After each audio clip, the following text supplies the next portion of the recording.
Hey, if you're new here, my name is Dani Christine. I am a multi-site childcare business owner with 4 center locations in the state of New York, and I help thousands of other childcare providers across the country start up and develop operating systems for their childcare business on childcaresites.com.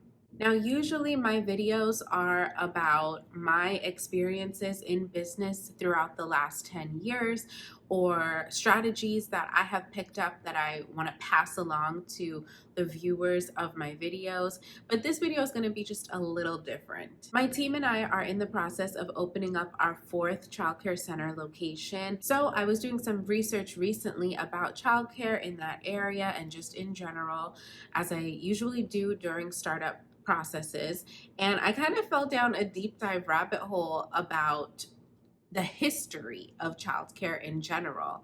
And what I learned was a bit interesting to me, so I figured it might be interesting to you. And if I'm right, please be sure to like this video so that I know you did. And of course, share your thoughts in the comment section. If you see that I'm wrong about something, because disclaimer, I'm no historian, I'm not an expert in the history of the industry, but I just figured I'd share what I learned. So if you disagree with anything that I say or want to fact check me, please put it in the comment section because I'd be happy to discuss with you. I am going to get into some really important current day topics at the end, so it would mean the world to me if you could share this video with your childcare circle so that it can begin to or continue to foster important conversation amongst you and your community. All right, let's go ahead and get into it. Since the pandemic, there has been a lot more conversation about the childcare industry locally, statewide, and on the federal level. But what I learned when doing my research is that from ancient civilization to present day,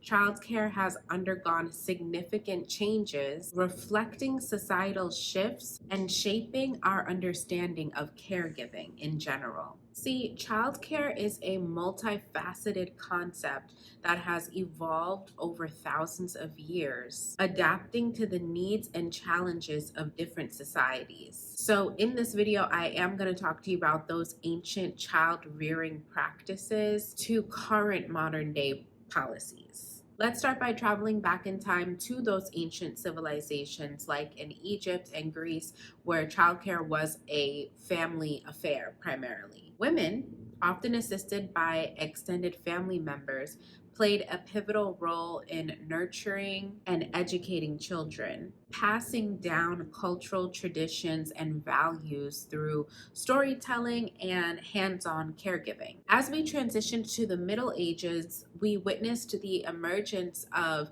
structured childcare arrangements within monasteries and convents. These religious institutions provided care for orphaned and abandoned children, blending spiritual education with basic caregiving, which did set the stage for institutionalized childcare in later centuries. Now let's talk about a critical yet often overlooked chapter in childcare history: the role of enslaved women in early American societies. Enslaved women were forced to care for white children, often at the expense of their own families and their own well-being. This exploitation laid the foundation for racial disparities in childcare access and quality that still persist today, which underscores the urgent need for equity and justice in childcare policies. Now, the 19th century marked a significant period of change with the emergence of formal daycare centers, or otherwise known as creches,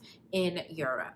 These institutions provided charitable support for working mothers, highlighting the growing need for accessible childcare services in the middle of industrialization and urbanization. Meanwhile, in the United States, organizations like the National Federation for Day Nurseries advocated for better childcare standards and facilities. But their efforts did often exclude marginalized communities, which of course perpetuated inequalities in access to quality childcare.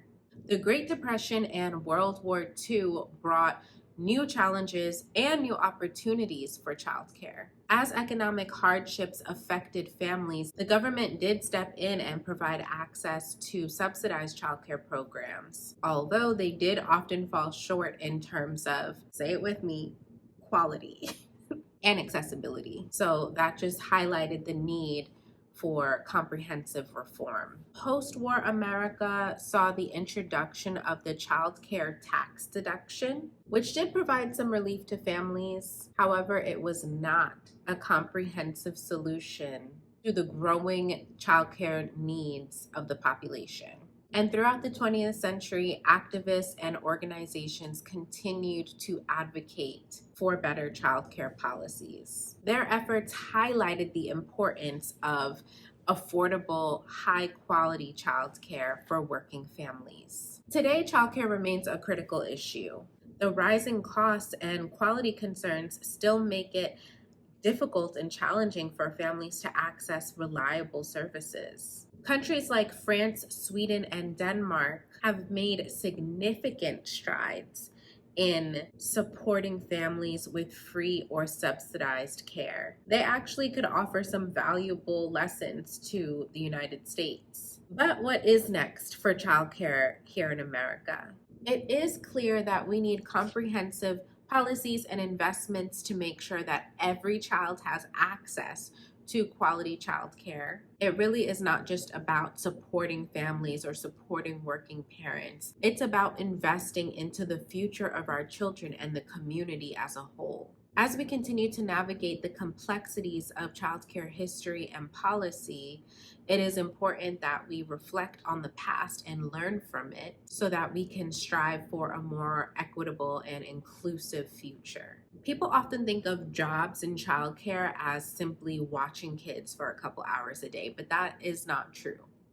And if you're watching this video, you likely know that that's not true. It's a complex and multifaceted topic, but one that is essential to understanding the challenges and opportunities that we face today. There are many organizations across the country that continue to teach, advocate, and work towards a better future for families, children, and childcare providers. For example, next week, Community Change Action is hosting its third annual A Day Without Childcare on Monday, May 13th, 2024. On this day, some childcare providers across the country will be closing their doors in solidarity to host or attend events that draw attention to this national crisis that is the childcare industry. Now, depending on where you're located or what position you're in within childcare, you may be confused about what exactly is the crisis. To put it simply, it's money. All around, childcare is just not affordable in the United States for the families that need it. If they qualify for subsidies or assistance, the payments to the program don't actually reflect the true cost of care. Many teachers are underpaid. Many private childcare businesses are not profitable. Many states and local districts do not invest enough funds into childcare. The insurance rates and facilities costs of operating a childcare center are just too high.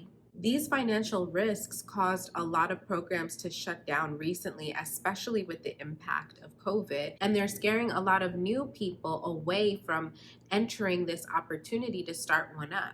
As a childcare business consultant myself, I see this fear often within my own clients. This is a big issue. If most childcare providers cannot afford to pay for the basic things required to remain in compliance with minimum standards, the quality of the programs will suffer and they will never be able to implement best practice strategies. Another present day issue is the lack of education, I think.